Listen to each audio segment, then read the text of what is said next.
Kung naaalala mo nung unang beses tayong nagkakilala, di naman tayo sobrang close sa personal pero pagdating sa chat o text, para bang matagal na tayong magkakilala. Yung tipong parang komportable na tayo sa isa't isa hanggang sa naging mag-gym body pa tayo kasi mahilig tayo pares mag-gym. Sexy at ano pa rin, macho pa tayo nun. Ba na ngayon? Ako na lang. Ay, sorry. Di ba? Sexy ka pa rin para sa akin, siyempre. At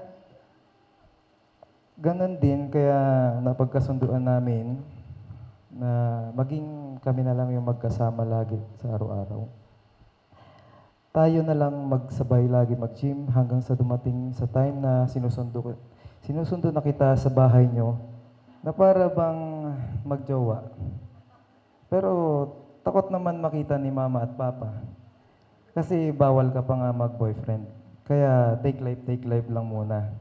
December 8, tanda-tanda ako. December 8, 2015, official na naging tayo. At unang taon natin ay hindi naging madali para sa atin. Dumating yung mga problema, mga pagsubok. Madalas tayong magtampuhan pero hanggang dun lang naman.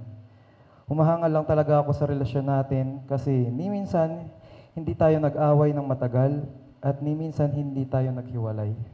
Gusto kong magpasalamat sa lahat ng sakripisyo mo sa pag-alaga, sa pag-unawa at sa pagmamahal mo sa akin na binibigay sa paggawa ng thesis ko nung college tayo. At kahit taga-rewrite lang ako kapag may mali na mga sinusulat, okay lang sa'yo. Alam ko, tinitiis mo lang lahat ng yon para hindi ako mahirapan. Kasi alam mong hindi ko kayang mag-isa. Salamat dahil ikaw yung naging sandalan ko kapag down na ako. Salamat dahil ikaw yung binigay ni Lord sa akin. Salamat dahil ikaw talaga yung tama para sa akin. Huwag ka sana magsasawa dahil di ako magsasawang unawain, alagaan. Sana, lagi mo akong pagkatiwalaan at magtiwala tayo lagi kay Lord dahil siya ang may dahilan ng lahat kung bakit nangyayari ito. Mamahalin at aalagaan kita habang buhay. Hanggang sa umugod-ugod na tayo, mamahalin kita, misis ko. Hi, babe. I never thought that the guy whom I can call my gym buddy 8 years ago will marry me today.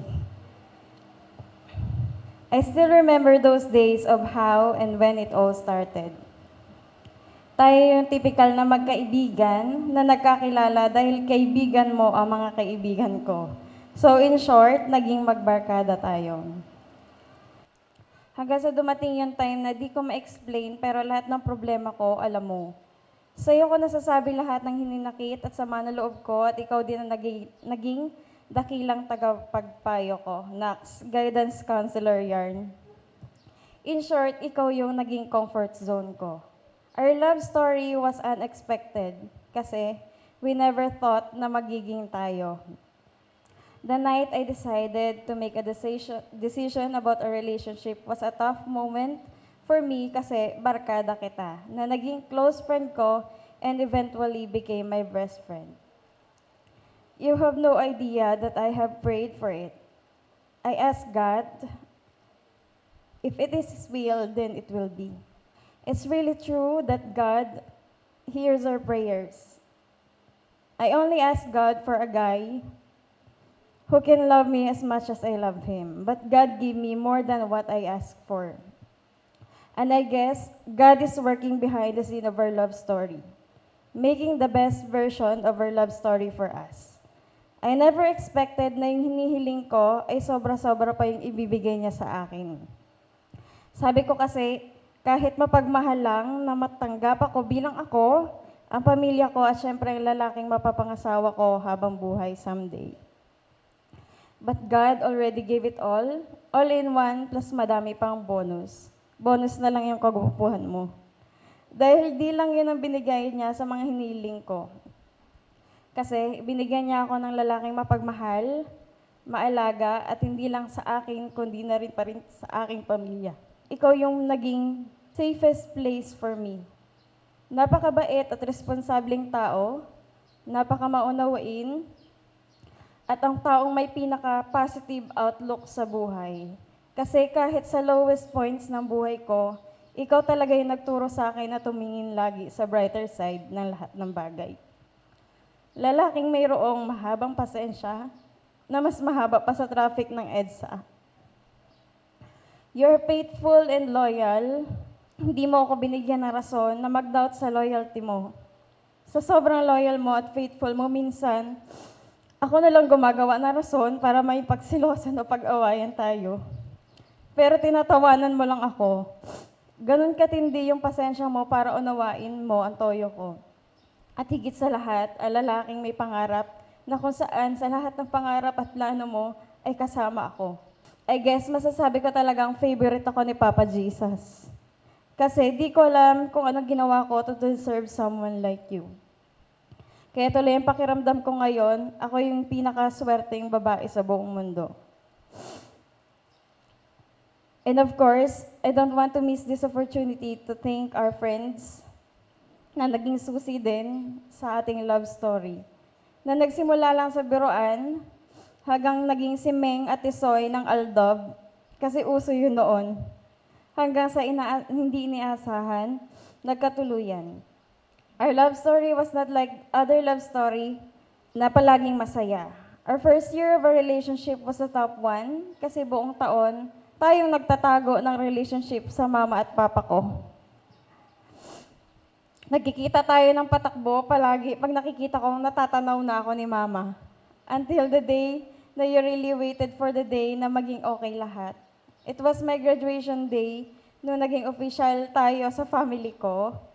Years have passed, naging okay na lahat. Yung tipong mas mahal ka na nila mama at papa kesa sa akin. Na minsan, napapatanong na lang ako kung ako ba talaga yung tunay na anak nila o ikaw. Ngayon, we both reach our goals and our dreams to get married. Now, I vow, starting today, I will be better version of myself, not as your girlfriend and fiancé anymore, but as your loving, beautiful, and sexy wife. I vow to love you for the rest of my life, gaya na sabi ko sa laging kinakanta mo, na laging kasama kang tumanda. Pinapangako kong magiging isa akong mabuting asawa at ina sa ating magiging anak na kasing cute mo or cute ko. I'm excited to see our future little Jerome and Charm. I vow to choose peace than violence. And no matter what will happen, I will keep choosing you kasi I know ang pag-aasawa ay hindi lang palaging masaya. Nandyan ang konting di pagkakaunawaan, away, iyakan, samaan ng loob, tampuhan. Pero pinapangako ko na mas pipiliin kita kaysa sa mga ganong bagay. I'm glad because for 7 years of our relationship as boyfriend and girlfriend, we never had a fight. Tampuhan lang na di mo kayang patagalin. Maximum na ata yon 3 to 5 hours bago tayo mag-imikan sa isa't isa. Kaya pinapangako ko na mas babawasan ko na yung pagiging mainitin ng ulo ko. Recorded naman to, kaya ipakita mo sa akin pag nalabag ko tong pangakong to. Pinapangako ko na ibibigay ko ang best para magapantan ko ang aking role bilang iyong asawa. at maging katuwang sa buhay ng ating magiging pamilya. I love you so much, babe. Mahal na mahal kita, asawa ko. Thank you for the consistency.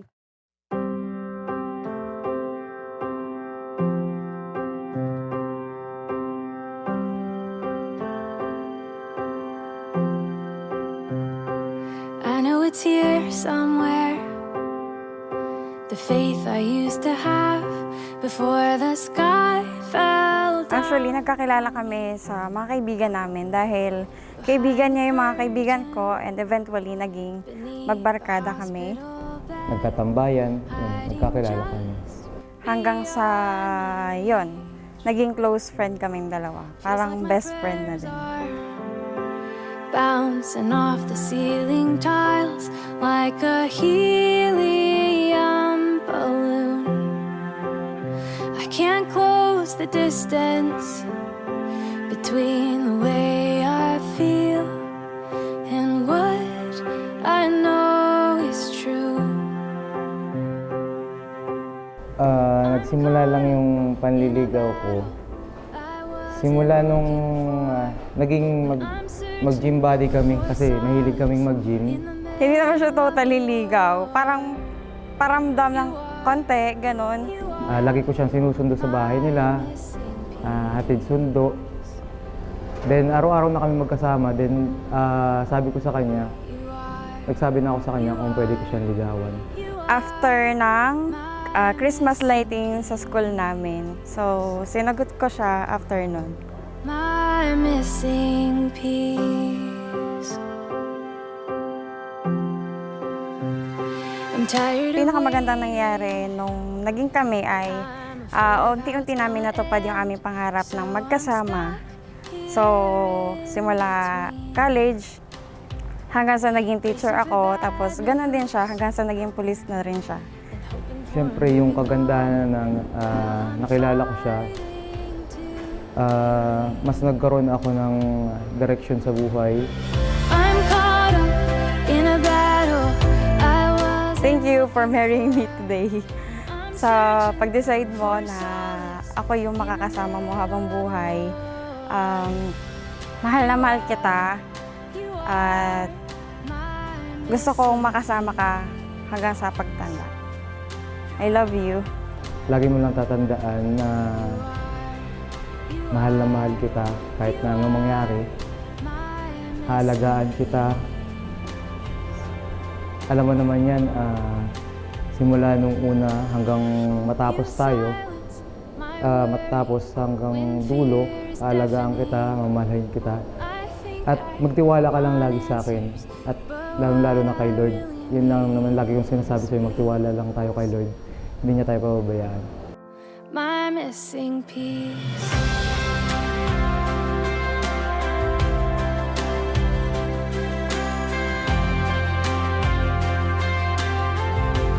My missing piece.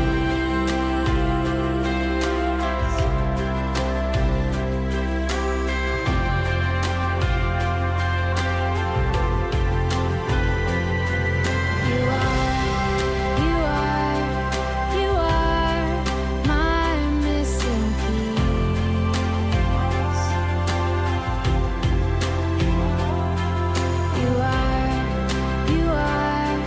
You are my missing piece. My missing piece.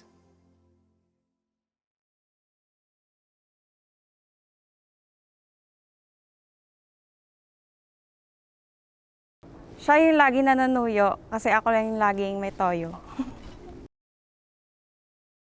Boss, ako. Ay, hindi siya pala.